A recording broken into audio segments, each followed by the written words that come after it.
Mesdames, Messieurs, bonsoir et bienvenue à cette édition. Les titres. Un comité de sélection des candidats aux prochaines joutes électorales a été installé mercredi 24 septembre 2025 par le parti principal de l'opposition, les démocrates. C'est dans le cadre des élections générales de 2026. Maître Adrien Ngwedi a formellement démenti dans un communiqué un quelconque soutien politique pour un candidat, et c'était à travers un communiqué le 19 septembre. Sa réaction est commentée par le juriste Landry Adelakou et le socio-anthropologue Georges Anagonou lors d'un débat matinal sur ESAE TV. L'ancien président français Nicolas Sarkozy est condamné à 5 ans de prison pour association de malfaiteurs dans l'affaire financement libyen. Les détails dans cette édition.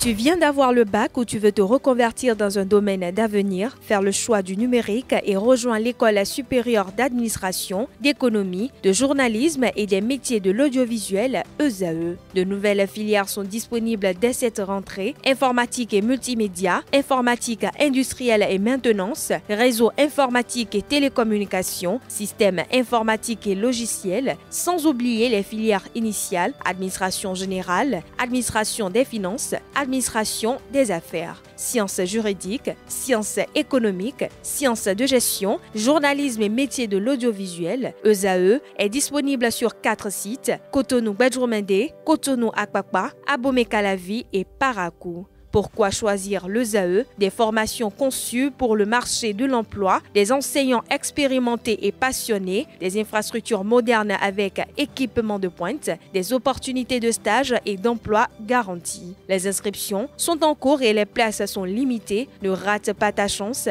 donne vie à tes ambitions avec l'ESAE. Contacte-nous vite par appel ou par WhatsApp au 01 98 98 14 00 ou via email scolarité@esae.bj et visite notre site web www.esae.bj. Ton futur commence maintenant avec l'ESAE. Tu investis dans un avenir professionnel, concret et sécurisé. ESAE, l'excellence à un nom.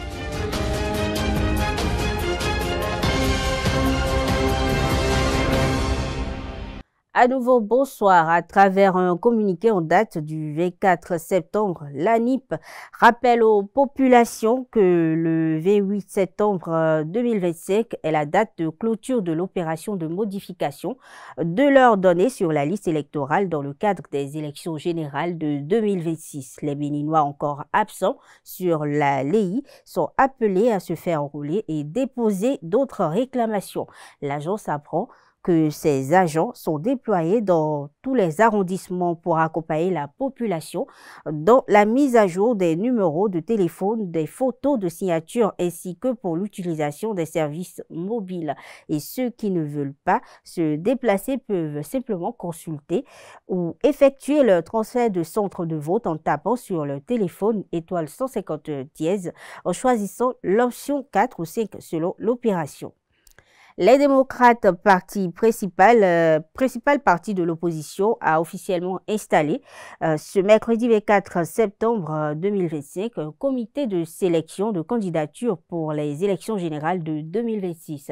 Composé de 15 membres, ce comité a pour mission d'examiner les différentes candidatures, de proposer de meilleurs profils pour les élections législatives, communales ainsi que la présidentielle de 2026. Boniaï a insisté à l'occasion sur la portée historique de cette mission. Il a également appelé les membres du comité à mettre au premier plan l'intérêt supérieur de la nation et à dégager pour chaque niveau d'élection des candidats capables d'obtenir l'adhésion populaire. Selon lui, l'enjeu est de taille, offrir au parti une majorité écrasante de maires et de conseillers lors des communales avant d'engager la bataille législative et présidentielle. Proposer un duo gagnant, a-t-il recommandé, tout en rappelant que le scrutin de 2026 devra être transparent, inclusif et pacifique. Il faut noter que cette étape interne survient à quelques semaines de la date limite fixée par la Sénat.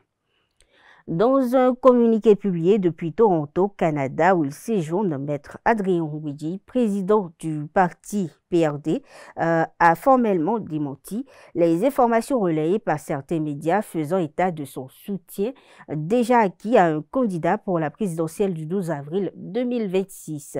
L'ancien président de l'Assemblée nationale affirme qu'il n'a pour l'heure exprimé aucun choix personnel. Au micro d'Abdelkader Achirou, Landry Angelo Adelakou, juriste et analyste politique, s'est prononcé sur cette déclaration de Maître Adrien Ngouidi. On l'écoute. Qu'il ne faut pas se tromper, il l'a dit. Il a dit à l'intérieur, lorsqu'il fait référence non seulement au courant, on peut encore comprendre, parce qu'à l'intérieur d'un parti politique, il y a plusieurs courants que l'on peut relever, mais il va loin en disant, il parlant de militants, de sympathisants et de militants.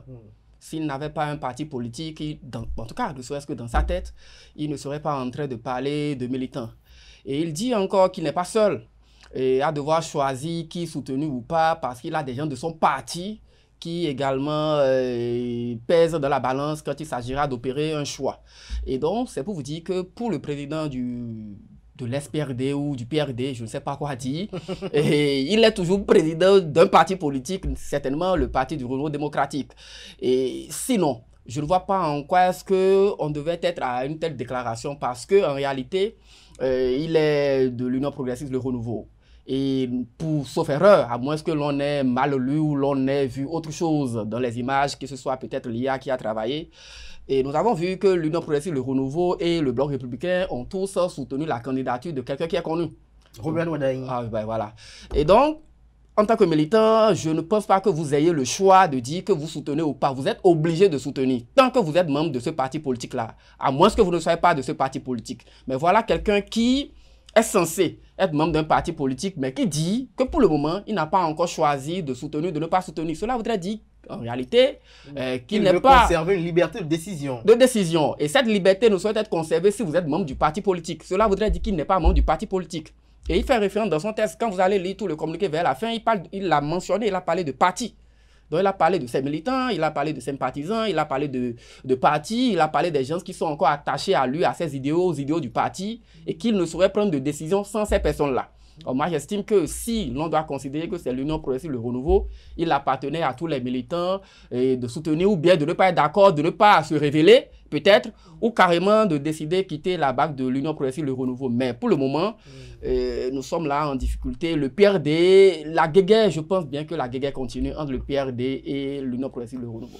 Le juriste et analyste politique Landry Angelo Adelakou était face à Georges Anagonou, socio-anthropologue, qui, lui, à son tour, a opiné également sur cette actualité, notamment lorsqu'on lui a demandé si, à travers cette déclaration, Maître Adrien Ngouidi ne dit pas indirectement qu'il n'a pas été consulté dans cette désignation de candidat pour la présidentielle prochaine. On écoute Georges Anagonou pour plus de détails au micro d'Abdelkader Achirou. Oui, parce qu'en fait, il ne faut pas oublier l'autre épisode où il a commencé par dire PLD existe, nous avons reçu notre récépissé, et donc, pour lui, le PLD existe. Et rien ne peut lui interdire de dire un parti existe. Peut-être quand il va poser des actes juridiques, on va lui dire juridiquement, aller lui prouver que, bon, non, aujourd'hui, le parti peut exister, et peut-être même sans être inscrit au ministère de l'Intérieur. Mais ce que lui dit, c'est qu'il est inscrit au ministère de l'Intérieur. Parce qu'après la fusion, lui, il a reçu le récépissé. C'est pour ça, dans un pays, il faut faire attention. Il ne faut pas poser des actes qui vont compliquer la vie pour le reste des militants ou bien pour le reste des Béninois. Parce que ça nous complique la vie. Et moi, j'avais dit que, au fait, Ngouidi dit aux gens du UPR, je ne suis pas avec vous. C'est un mariage. Le titre dit, je ne veux plus me marier avec toi. Et toi, tu dis non, tu dois être avec moi. C'est pas possible. Parce qu'au fait, ce qui est arrivé, c'est comme si aujourd'hui, c'est UPR qui veut nécessairement garder PRD avec... Non, le gars dit, je ne veux plus. Il veut même plus se coucher dans le même lit avec toi. Bon, laisse-le tranquille. Ah parce bon? que, au fait, oui, c'est ça, au fait, le problème. Parce que quand on va évoquer le droit, on va dire juridiquement, mais il reste l'homme lui-même. L'homme lui-même. Et donc, ce qu'il avait commencé l'épisode passé pour commencer par réclamer que lui n'est pas concerné par l'UPR et que lui, son PRD existe encore. C'est la chute qu'on a aujourd'hui. Parce que, Angelo disait tout à l'heure que pour lui, le parti existe encore. Et dans ce communiqué dont vous parlez, il a parlé du parti à la fin. S'il a de parti, il a besoin quand même de donner son avis. Moi, par contre, je vais aller plus loin pour dire, mais pourquoi c'est toujours à lui que ça arrive? Et c'est là où ça fatigue. À chaque fois qu'il y a élection présidentielle, il y a toujours une discussion autour de qui Mbedi veut soutenir. Et c'est ça qui gêne, en fait. Et ça ne laisse pas une bonne impression. On a vu des médias écrits hier que Mbedi monte les enchères. Est-ce que vous pensez que c'est véritablement ça ou...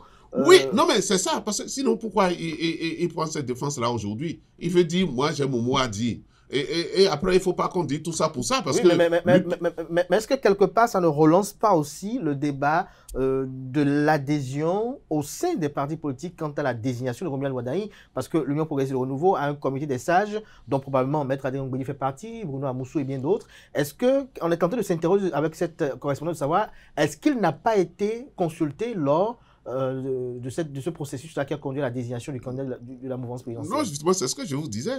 Si vous dites ça, c'est que vous ne tenez pas compte de l'épisode passé. L'épisode passé, Mbedi a dit, j'aime mon parti, mon PRD existe encore.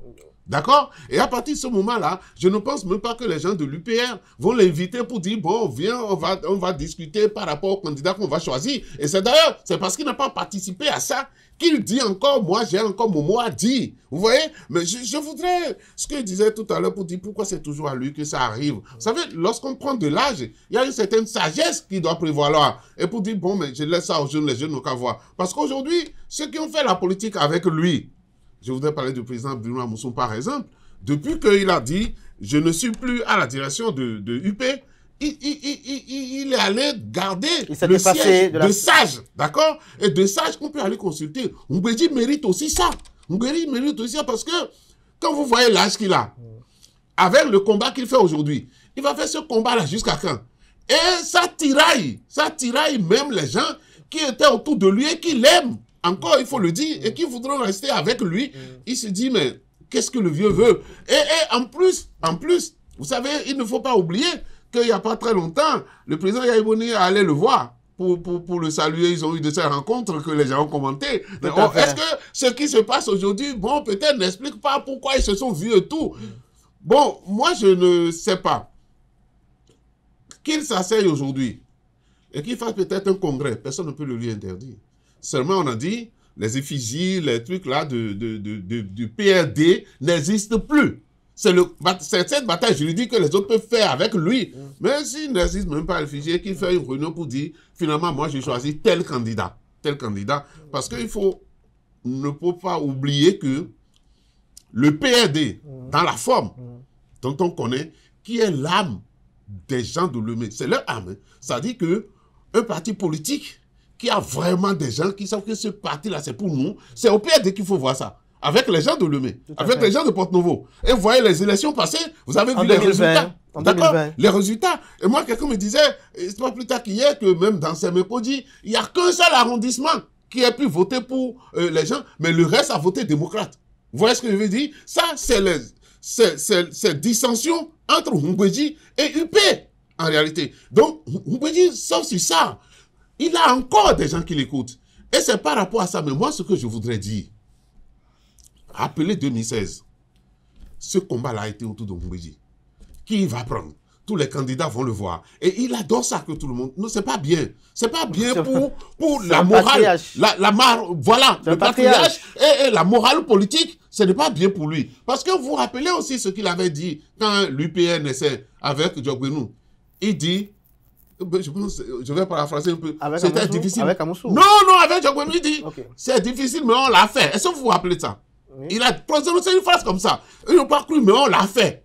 Mais et ce qu'on a fait, ce qu'ils ont fait là, c'est encore ça, il est en train de détruire aujourd'hui. Nous voudrions que les aînés soient des exemples pour nous, pour la génération qui suit. Sinon, on mélange la classe politique, on trouve que bon, il n'y a que des faux dans la classe politique. Non, la politique n'est pas faite pour qu'on soit rien que des faux dedans. Oui.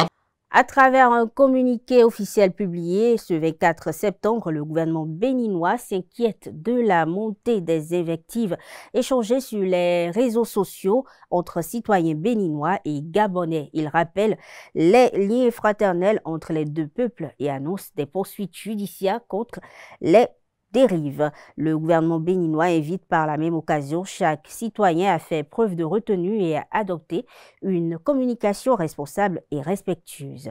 Autre information, le gouvernement du Bénin a officialisé la mise en place d'une commission nationale permanente.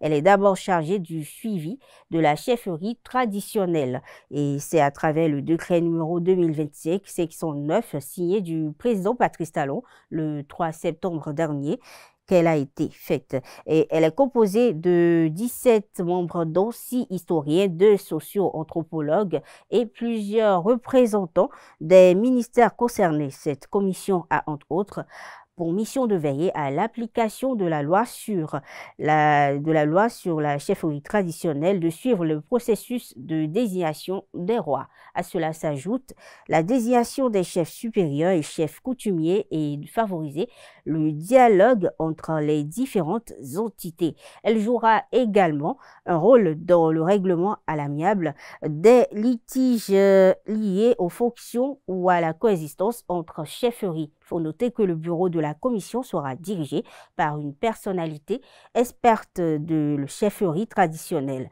Elle sera secondée par 2 rapporteurs issus des ministères de la Culture et de la Justice.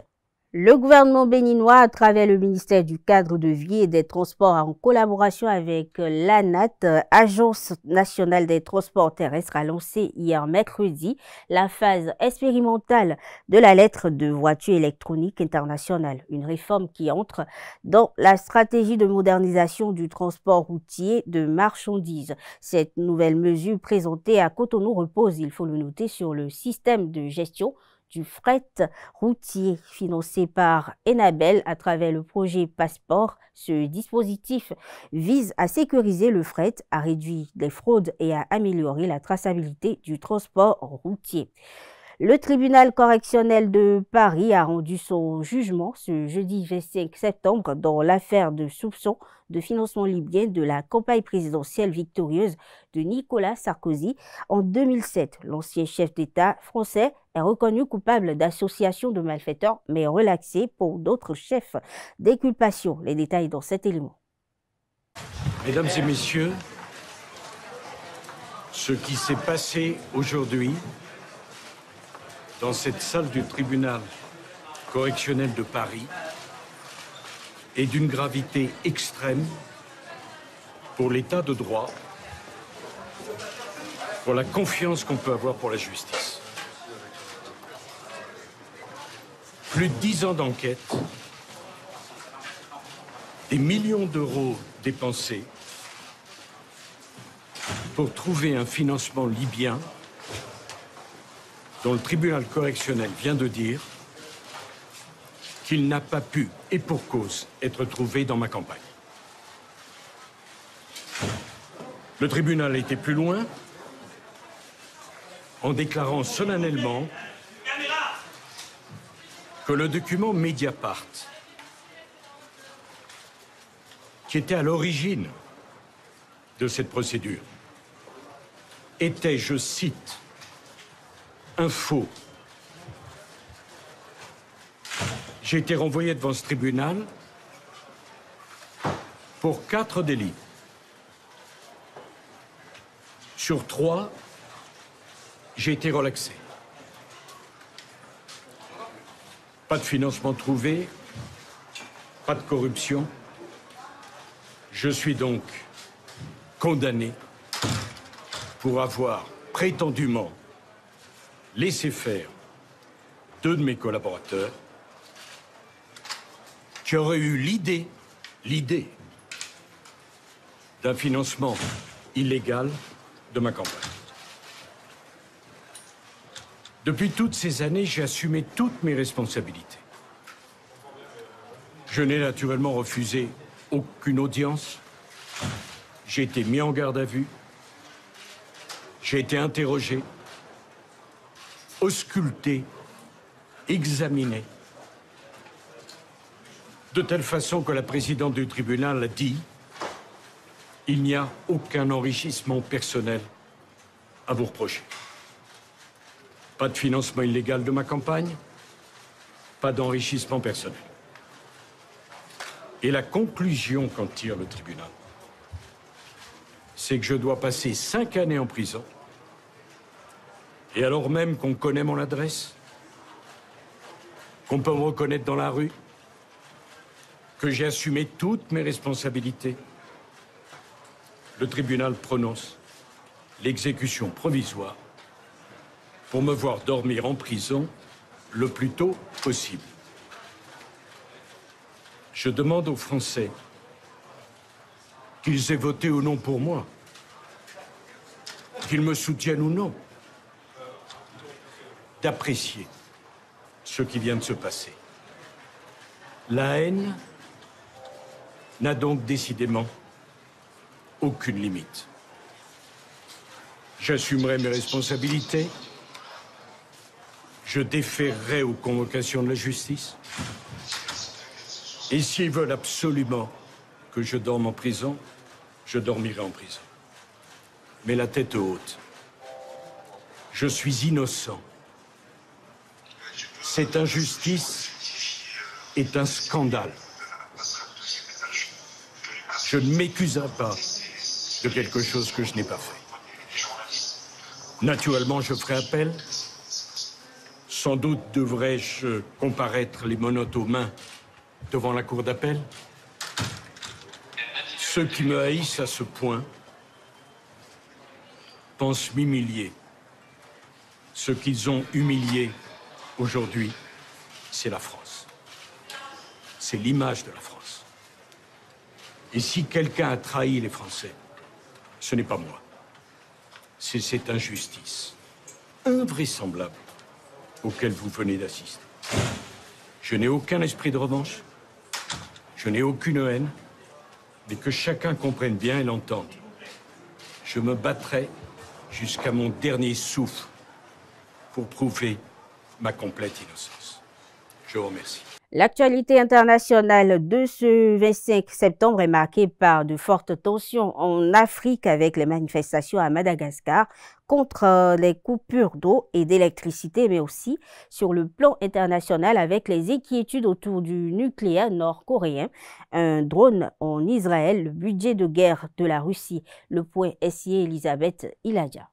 L'actualité internationale met en lumière plusieurs crises et enjeux majeurs qui continuent de remodeler la géopolitique mondiale. À Madagascar, ce jeudi 25 septembre 2025, des manifestations ont lieu dans plusieurs grandes villes, notamment Antananarivo, pour protester contre les délestages et les coupures d'eau qui affectent durablement le quotidien des habitants. La préfecture a interdit tout rassemblement et réquisitionné les forces de l'ordre pour éviter les troubles, mais la contestation, relayée massivement sur les réseaux sociaux, révèle un ras-le-bol général. La population dénonce le manque de transparence dans la gestion des infrastructures, la corruption, le népotisme et les promesses politiques non tenues. Les artistes, la société civile et les internautes multiplient les appels à manifester pacifiquement. Ce mouvement constitue un test pour le gouvernement, l'opposition et les citoyens, tandis que la transition énergétique vers une production à 70% verte reste un défi majeur pour le pays. Le président Andry Rajoelina a récemment affirmé vouloir intensifier les efforts pour améliorer l'accès à l'électricité et à l'eau, notamment dans les zones rurales, mais le mécontentement populaire reste palpable. Ce jeudi 25 septembre 2025, l'ancien président français Nicolas Sarkozy a été condamné à 5 ans de prison dont une partie ferme dans l'affaire du financement libyen de sa campagne de 2007. Grâce au mandat de dépôt à effet différé créé en 2020, il dispose de quelques mois pour organiser sa vie avant une éventuelle incarcération. Cette décision inédite pour un chef d'État français en France relance le débat sur la responsabilité des dirigeants politiques face à la justice et souligne la fermeté des tribunaux contre la corruption. En Corée du Nord, selon les informations de Séoul ce 25 septembre 2025, le pays détient près de 2 tonnes d'uranium hautement enrichi, ce qui pourrait suffire à fabriquer une 50aine de bombes atomiques. Cette révélation ravive les inquiétudes internationales concernant la prolifération nucléaire et la stabilité de la région. Elle souligne également l'urgence d'un dialogue direct entre Pyongyang et Washington, alors que les sanctions internationales mises en place depuis plusieurs années semblent inefficaces. La communauté internationale appelle à la vigilance tandis que les États voisins, notamment la Corée du Sud et le Japon, renforcent leurs dispositifs de sécurité. Au Moyen-Orient, le 23 septembre 2025, Israël a été frappé par un drone venant du Yémen à Eilat, faisant une vingtaine de blessés. Cet incident met en lumière la vulnérabilité des zones civiles face aux attaques de drones, accentuant les tensions dans la région et la nécessité d'une diplomatie proactive pour éviter une escalade. Les forces israéliennes ont répondu par des frappes ciblées sur des positions liées aux assaillants, tandis que les Nations Unies ont appelé à la retenue et à la protection des civils. En Europe de l'Est, la Russie prépare son budget pour 2026 en maintenant un effort militaire élevé pour soutenir le conflit en Ukraine, notamment par une hausse de la TVA. Cette décision illustre la priorité accordée aux dépenses militaires au détriment du pouvoir d'achat des citoyens dans un contexte de tensions prolongées avec l'Occident. Le budget reflète également la stratégie de Moscou pour consolider son influence en Ukraine et sur la scène internationale alors que les sanctions économiques pèsent sur l'économie russe et provoquent une inflation croissante. Enfin, aux États-Unis, le 24 septembre 2025, le retour de l'animateur Jimmy Kimmel à la télévision a relancé le débat sur la liberté d'expression et la pression politique sur les médias. L'humoriste a dénoncé l'attitude de l'administration Trump et souligné l'importance de protéger l'indépendance journalistique et artistique, même dans un contexte de forte polarisation politique. Cette reprise attire l'attention sur les enjeux de liberté d'expression, la responsabilité des médias dans la diffusion d'informations et les limites de la satire dans un climat politique tendu. Au final, ces événements montrent la fragilité des équilibres internationaux et la complexité des défis auxquels le monde est confronté. Entre tensions sociales à Madagascar, menaces nucléaires en Corée du Nord, attaques régionales au Moyen-Orient, pression budgétaire en Russie et débats sur la liberté d'expression aux États-Unis, la diplomatie, la transparence et la justice apparaissent comme des conditions essentielles pour préserver la stabilité et la paix. En sport, Koto Football Club dispute sa qualification au second tour de la Coupe de la Confédération CAF ce 26 septembre au stade Kégué de Lomé au Togo. Après match nul et vierge en déplacement à Monrovia, le vice-champion du Bénin doit battre son adversaire Blackman Warrior du Libéria au terme du temps réglementaire ou au tir au but après un score de parité 2-0 pour se qualifier. Bachirou Souleymane Sika, capitaine des cotonniers, en est conscient. Suivez-le en conférence d'avant-match cet après-midi. Dès le retour déjà du Libéria, on s'est bien préparé. Je pense que les dirigeants nous ont mis dans les bonnes conditions pour bien préparer ce match retour. Et nous savons déjà qu'est-ce qu'il reste à faire. Cette équipe, on ne la connaissait pas. Et on l'a joué déjà, on la connaît maintenant. Je pense que rien ne reste que la qualification. Le coach nous a donné les astuces pour pouvoir aborder cette équipe et la gagner. Et voilà, je pense que tout le monde est conscient de l'enjeu. Et je pense que demain, par la grâce de Dieu, le résultat sera. Les années passées sont des années passées. Cette année, c'est cette année. Donc, et plus nous sommes en activité, plus l'envie vient. Je pense que les années passées, on a raté. Cette fois-ci, il faut qu'on passe à tout prix. Voilà. Comme le dit notre slogan, tous ensemble. Et nous avons espéré tous ensemble avoir cette qualification pour la première fois. Et je l'ai pris de rester en union de prière avec nous. Et je pense que de nous soutenir de bout en bout de cette rencontre. Et je leur promets de ne pas le décevoir au nom de tout le groupe. Voilà, je pense qu'on leur fera plaisir demain. Youssouf Salissou, l'entraîneur de Koto FC, abonde dans le même sens que le capitaine Souleymane. On l'écoute. The mindset is for us to see how we qualify to group stage. Yeah, in Monrovia, we play. Notre état d'esprit est juste comment nous qualifier demain. Le match ne sera pas facile, il faut le dire. Nous ne les connaissions pas, l'équipe de Blackman Warrior. Aujourd'hui, nous avons déjà joué avec eux, nous avons vu un peu leur stratégie, ils nous connaissaient un peu mieux. Et là, nous sommes apprêtés et nous savons comment aller avec eux. Le match ne sera peut-être pas facile, mais nous serons qualifiés. So I think it's going to be a tough game, but we are very positive about it. Sport toujours, les Amazones U20 ont triomphé 5-1 face à l'équipe des U20 de la Guinée dans le cadre des qualificatifs au mondial de la catégorie des U20 Pologne 2026. L'histoire va-t-elle se rééditer pour la manche retour prévue pour demain vendredi à Bamako, au Mali?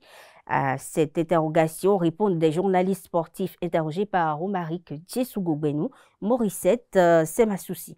D'abord, il faut saluer cette large victoire des Amazones face à la Guinée, 5-1, avec Romain Gandonou qui a été, je dirais, le grand atout offensif de cette équipe durant ce match. Alors, le match au retour, à quoi faut-il s'attendre? Moi, je pense déjà à une qualification pour le prochain tour, parce que 5-1, je pense que ça a été un festival offensif où les Amazones se sont bien exprimées. Elles ont pu quand même faire le score qu'il faut pour se mettre à l'abri, évidemment, d'un éventuel retournement de situation au match au retour. Donc j'espère qu'elles vont surfer, j'espère qu'elles vont s'inspirer de ces statistiques, qu'elles vont s'inspirer de ce match de référence au match aller pour mieux aborder ce match au retour face à l'équipe de Guinée. Je dirais tout simplement que les filles ont fait le plus dur. Le plus dur, c'est bien sûr l'emporter au match aller avec un score sécurisant, un score conséquent. Et je pense qu'avec ce score réalisé, on peut quand même l'affirmer sans bien sûr risque de se tromper, eh bien qu'elles ont déjà pratiquement un pied et demi, on va dire, dans la qualification. On ne peut que souhaiter justement que ce match retour se passe très bien pour elles, mais le fait d'avoir déjà remporté ce match-là, le match aller, avec autant, on va dire, de clarté, autant, on va dire, d'éloquence, on peut déjà imaginer que le match retour ne sera qu'une formalité pour elles, quand bien même nous sommes en football, où il faut faire beaucoup attention, autrement dit, n'est pas quand même aborder la rencontre avec autant de suffisance. Je pense que l'espoir sera réédité demain. L'espoir sera réédité en ce sens que lorsque vous arrivez à faire ce score à l'aller, s'il n'y a pas retournement de situation, s'il n'y a pas baisse de performance, la probabilité est forte que vous rééditez l'exploit. Donc la probabilité est forte que demain, les filles U20 puissent battre ces dames de la Guinée 5-0 cette fois-ci. Les Amazones ont déjà fait le travail à moitié, vu leur victoire écrasante au match aller 5-1. C'est vrai qu'il ne faut pas minimiser son adversaire parce que la Guinée à domicile, même si le match se joue au Mali, la Guinée à domicile, donc la Guinée voudra laver son honneur pour le match retour, mais à 80, à 90%, je dirais que les Amazones ont déjà fait le travail. Ce sera juste voilà, un match à gérer pour notamment se qualifier pour le tour suivant et prendre également ce match retour pour créer des automatismes au sein de la sélection des Amazones U20. C'est vrai, ça ne sera pas facile parce que c'est le match retour et que c'est la Guinée qui reçoit cette fois-ci.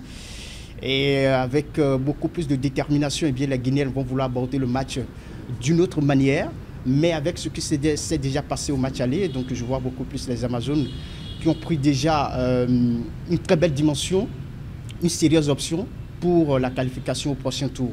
Donc un retournement de situation, je ne m'y attends pas. Mais bon, ça sera beaucoup plus un match à gérer, vraiment qu'il faut gérer vraiment jusqu'à la fin pour obtenir la qualification. Une autre actualité sportive qui a marqué les esprits, c'est la défaite enchaînée par les Guépards U17 battus par leurs divers adversaires, notamment le Burkina Faso et le Nigeria. Après leur contre-performance face à ces deux formations, les Béninois ne pourront pas disputer la CAN U17 2025. C'est un événement qui ne passe pas sans commentaire des journalistes sportifs. On les écoute à nouveau au micro de nos reporters. Il y a un travail qui se fait, mais certainement nous ne sommes pas encore au niveau des OSA, il faut l'accepter, il faut le reconnaître. Nous avons eu dans le groupe, nous avons eu dans la poule deux gros adversaires, le Burkina Faso et le Nigeria. Deux adversaires qui sortent quand même d'une compétition de la CAN U17, et notamment le Burkina Faso qui allait jusqu'en demi-finale. Donc c'est un sacré adversaire, c'est un adversaire qui n'est pas justement, je dirais, à notre portée. Parce que les compétitions cadettes, les compétitions bien sûr des U17, c'est là où on analyse, c'est là où on accorde vraiment du crédit à la formation, parce que ce sont les enfants, parce que ce sont les gamins.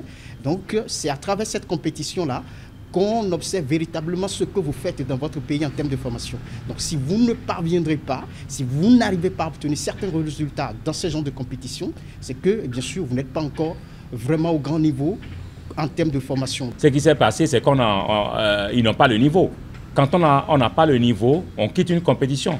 Quand on n'a pas le niveau, c'est qu'on est éliminé. Donc, il faut forcément donc tirer les grandes leçons de cette élimination-là. Je pense que lorsqu'on parle des U17, c'est d'abord le rendez-vous de la formation footballistique.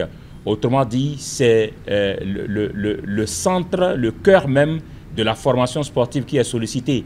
Lorsqu'on fait une sélection et qu'on s'en va jouer donc et qu'on est éliminé comme on l'a été, en 2 matchs, 0 victoire, 5 buts encaissés, on doit pouvoir tirer donc ces conclusions-là en disant oui, l'équipe nationale du Bénin est allée, mais il reste à faire. Il reste beaucoup de choses à faire. C'est triste de voir que le Bénin ne sera pas à la Coupe d'Afrique des Nations des moins de 17 ans. Cette défaite face au Burkina Faso fait beaucoup plus mal parce qu'on sait que le Nigeria, écoutez, est une grande nation, surtout quand on parle des compétitions de catégorie d'âge. Le Burkina Faso qui est tenant du titre du tournoi UFOA-B, donc perdre face au Burkina Faso, sachant que le Bénin est dans un groupe composé de 3 pays, le Burkina et le Nigeria, ce serait hyper compliqué. Quand vous perdez votre premier match, c'est difficile, vous n'avez plus notamment une autre chance, surtout quand vous aurez à affronter le grand Nigeria derrière. Donc, j'espère que cette défaite permettra au staff technique, à la sélection d'apprendre et de revenir prochainement pour livrer notamment de belles prestations et se qualifier pour l'autre édition de la Coupe d'Afrique des Nations des moins de 17 ans. C'est un résultat qui honnêtement moi ne m'a pas surpris parce que je parlais tantôt de ces 2 adversaires qui sont le Burkina Faso et le Nigeria. En termes de formation, des centres de formation de référence dans la sous-région en Afrique de l'Ouest, je pense que ces 2 pays-là en font partie. Donc naturellement, qu'on ait ces genres de résultats-là, naturellement qu'on ait ces 2 pays-là, évidemment, qui performent dans les hautes compétitions, justement, de la sous-région. Donc, en termes de formation, ces 2 pays-là sont devant nous, mais aussi en termes de compétition, en termes de challenge, et bien sûr, ils sont encore devant nous. C'est un monde d'écart entre nous et bien sûr et ces adversaires-là. Comme je vous le disais, le Burkina Faso et bien sûr le Nigeria sortent quand même de la CAN U17, compétition au cours de laquelle ils n'ont pas fait pied de figure aussi. Donc nous, alors que nous, on est toujours à la recherche d'une première qualification à la CAN U17. Donc ça veut simplement tout dire. Donc je pense que le travail doit continuer pour que bien sûr le Bénin puisse mieux se porter à l'avenir. Mesdames, Messieurs, sur cette information, prend fin cette édition. Merci de l'avoir suivi. Très bonne soirée à toutes et à tous.